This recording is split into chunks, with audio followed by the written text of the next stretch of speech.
সে বলল, আমি 400 বছর পর্যন্ত এই গোত্রের ভিতরে ইবাদত করতেছি, আমি যেসব খাবারের টাইম হয় জান্নাত থেকে একটা পাখি এসে আমাকে খানা দিয়া যায়।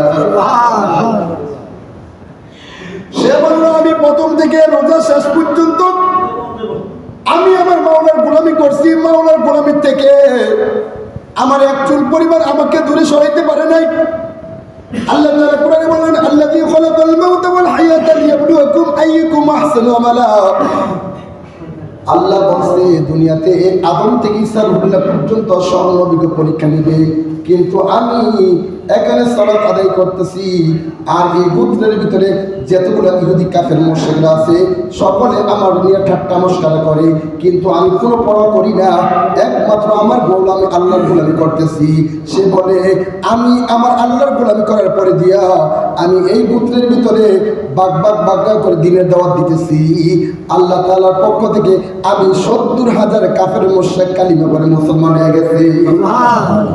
তাদেরকে প্রশ্ন করলো, তোমরা যে কালিমা পড়ছো, কেউ উত্তর, কেউ দক্ষিণ, কেউ পশ্চিম, কেউ পূর্ব গোত্র থেকে, দেখো তোমার থেকে তুমি একজন পয়গম্বর 400 বছর এই গোত্রের ভিতরে ইবাদত করছো, কিয়ামত পর্যন্ত আমরা এখানে যেগুলা লোক আমরা দিন প্রচার করছি, আল্লাহ তাআলা ঘোষণা করছে আমরা এমন একটা সময় আইব আখির নবীর উম্মত যদি হইতে পারতাম, কিন্তু আখির নবীর উম্মত হইয়া আল্লাহর গোলামি ঠিক মতো হচ্ছে না, আখির উম্মত হইয়া নবীজির আইন পালন হয় না, আল্লাহর হুকুম বিধান পালন হয় না।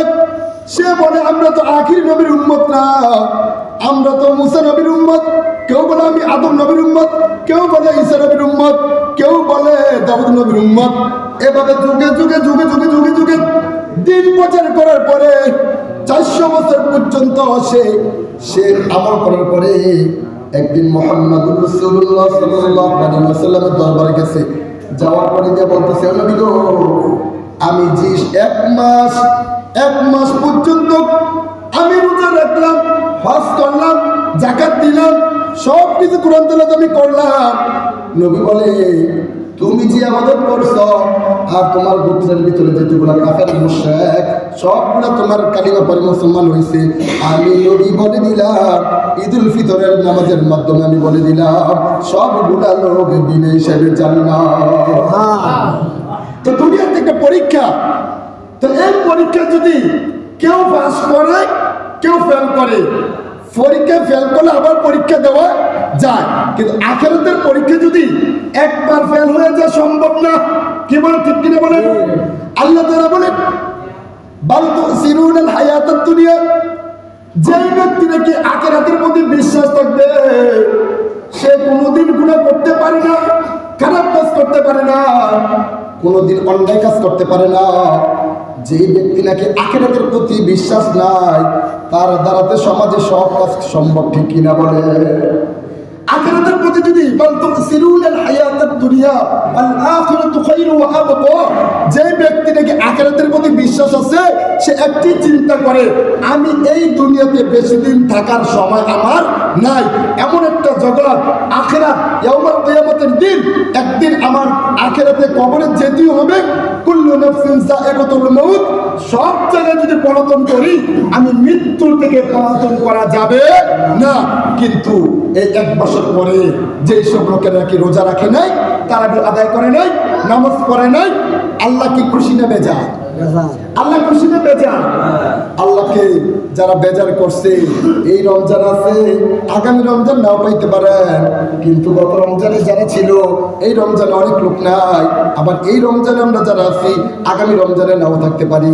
কিন্তু বাজার যারা কুল্লু নাফসিন যায়িকাতুল মাউত, এই বালুচের গ্রামের ভিতরে দক্ষিণ উত্তর পশ্চিম পাশে যেগুলো কবর আছে, কিন্তু সবগুলো কবর এমন মাটি দিয়ে চাপ দিয়ে রাখছেন, কিন্তু এমন একটা সময় আসবে কাল কিয়ামতের দিন সবগুলো মানুষ কবর থেকে উঠে যাবে।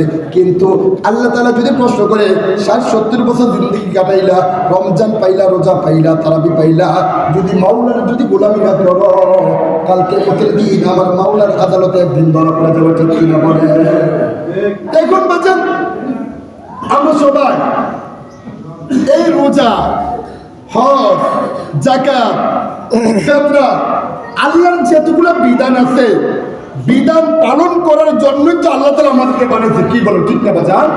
এখন আল্লাহর গোলামি যদি কেউ নাও করে, আল্লাহ বলেন ইয়াউমা ইয়ানজুরুল মার'উ মা কদ্দামাত ইয়াদাহু ওয়া ইয়াকুলুল কাফিরু ইয়া লাইতানি কুনতু তুরাবা। আপনি কি আমাকে মাটি দিয়ে বানাইছে, আবার মাটির ভিতরে রোপণ করবেন, আবার মাটির থেকে আপনি উঠে আবার বিচার করবে। আপনি চিন্তা একটু করছেন নি 60-70 বছর আপনার বডি কত সুন্দর, আপনার স্বাস্থ্য কত সুন্দর, আপনাকে এত সুন্দর করে বানানোর পরে আপনার শরীরে যদি কোনো রোগ বিমার থাকে, আপনি ডাক্তার দেখান, কত কিছু দেখান, আল্লাহ কয় আমি যে শুন নাকি তোমাকে আমার মন মতো আমি যে শুন আমার দরবারে নিয়ে আসবো, আনার পরে আমি তোমাকে মাটির ভিতরে রাখবো, মাটির ভিতরে রাখার পরে দিয়া সব কিছু মাটি ঘিরে ফেলবে। কিন্তু এমন একটা সময় আইব, কালকে মতের দিন আমি তোমাকে 33 বছর যুবক বানাইয়া কালকে মতের দিন হাসরের ময়দানে উঠাবো।